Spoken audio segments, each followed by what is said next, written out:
The 50-30-20 budgeting method is known as the easiest way to get started budgeting. And yes, it is true. It's extremely easy to use, but it's so dumbed down and simplified that it's not very effective. Like for instance, this dumbbell can be used for anybody to work out. It's very versatile, but if you want to work on building your legs, there's probably a more effective tool that you can use.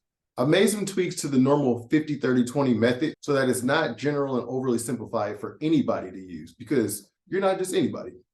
You have a unique situation. So in this video, we're going to customize the most simple budget, but make it tailor-made specifically for you. Oh, and yes, you can download this budget for free.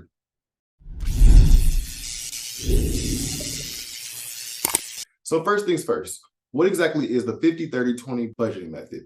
This is the method where you take all of your income for the month and you split it out into 3 categories. 50% of your income is going to go towards your mandatory expenses, things like your rent, mortgage, your car note, loans, any of your credit cards, etc. 30% is going to go towards your wants. This means going out and having fun, going shopping, buying things from Amazon or whatever else you like to spend your money on. And the last 20% is going to go towards savings and investing. And that's literally all there is to it. And that is why it's not that effective and not all that good. This method is generally used by people that are just now getting started with personal finance. And when that's the case, normally they haven't started investing yet, or haven't thought about it, or really just don't know how to do it yet.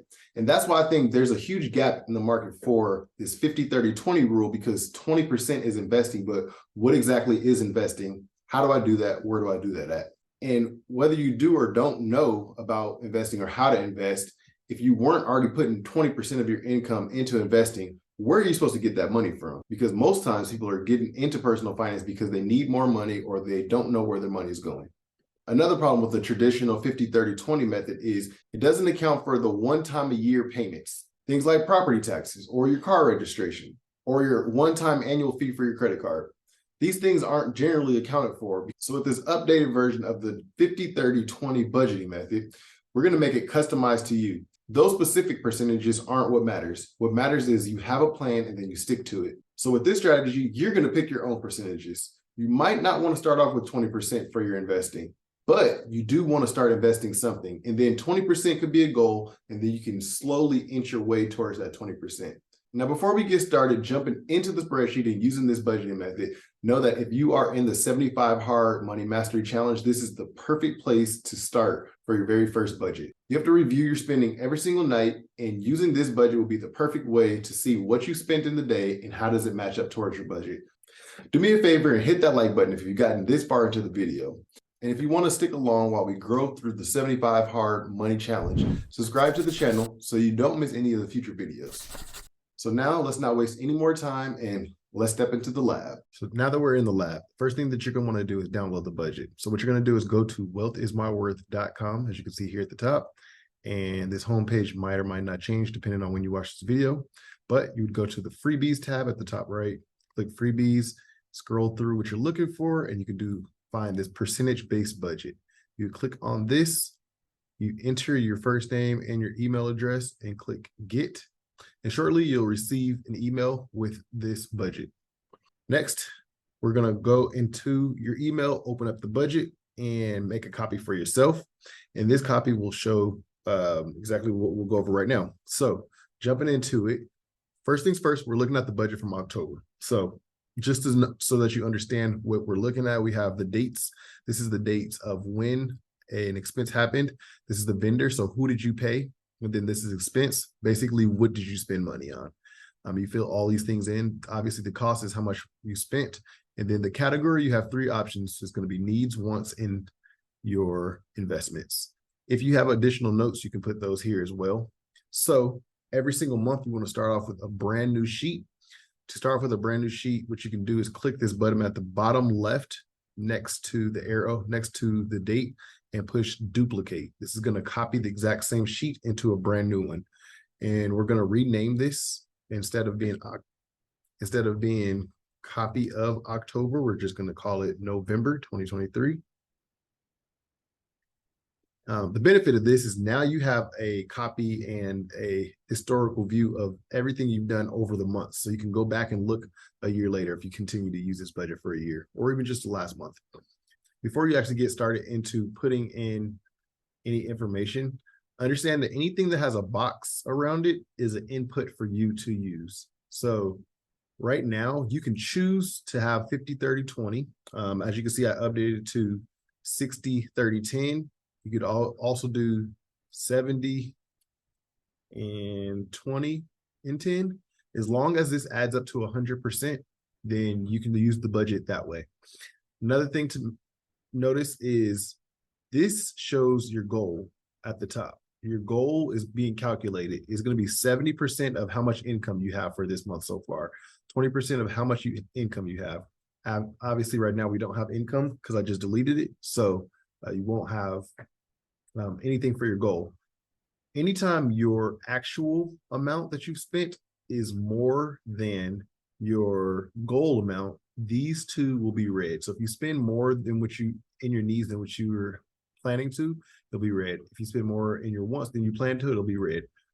So now you want to come in here and put in your first pay period, and let's just say it's going to be 34.03 and 32 cents. Now you'll see 70% times that is how you're getting your goals, 20% and then 10%. So this is telling you how much you want to invest, how much you want to spend on needs, and how much you want to spend on wants. Come in here and start updating this. So now you see this is red. We've already spent more in our wants column than what we have budgeted for. But this budget is based off of getting paid one time. If I got paid again, I would add another amount. Let's just say we got a little bit more on this check. And now all of my goals are also updated as well. The only thing that's missing is I didn't budget, or excuse me, I haven't invested as much as what I plan to invest based off of this 10% for this goal. And I'm just going to copy and paste some more things from October. If you're in the 75 hard money challenge, you're going to want to add your expenses at the end of every night. So you'll finish your day and you'll be ready to calculate or review your expenses. You'd come in here and you'd add the date, the vendor, the expense, and the cost. And then you would compare how much money you've spent versus how much money you have for your goal, knowing that you might or might not get paid again, knowing that you also still need to invest if you do. But this is how you'll be able to track this very easily. Okay, so starting off, you should have at least 5% of your income go towards your investments. This could be in your 401k, in an IRA, a brokerage account, or at least, please put it at least in a high yield savings account.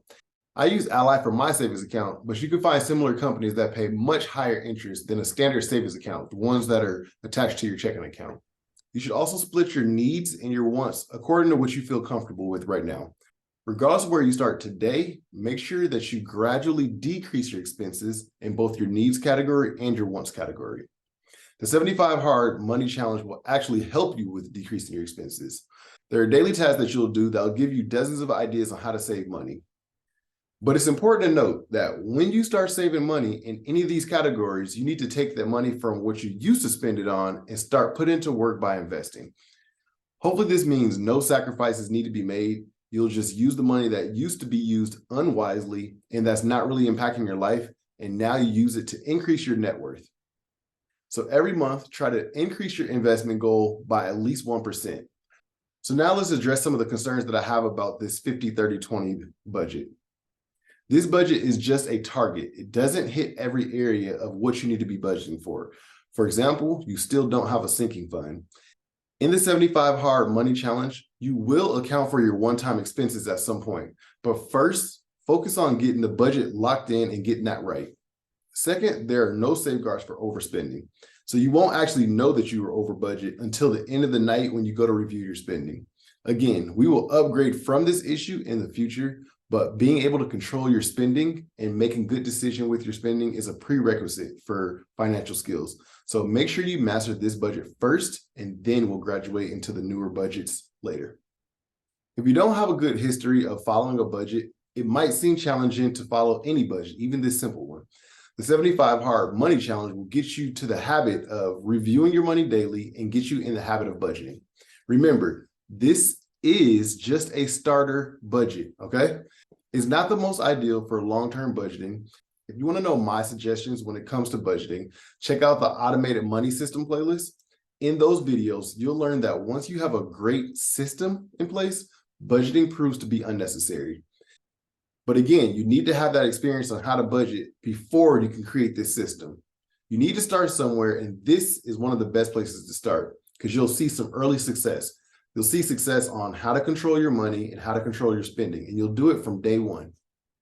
If you haven't signed up for the 75 Hard Money Challenge yet, click the link in the description below, and you'll learn exactly how you can increase your income, increase your net worth, and improve your financial knowledge dramatically in just 75 days. By the end of this challenge, you'll be ready for the automated system where you don't have to budget anymore. So you've made it to the end of the video, and I want to say thank you for watching. If you want to know more about the 75 Hard Money Mastery Challenge, you can click this video here, and it'll tell you all the rules of what you can expect. I'll see you guys on the next video, and don't forget, you are worthy of wealth.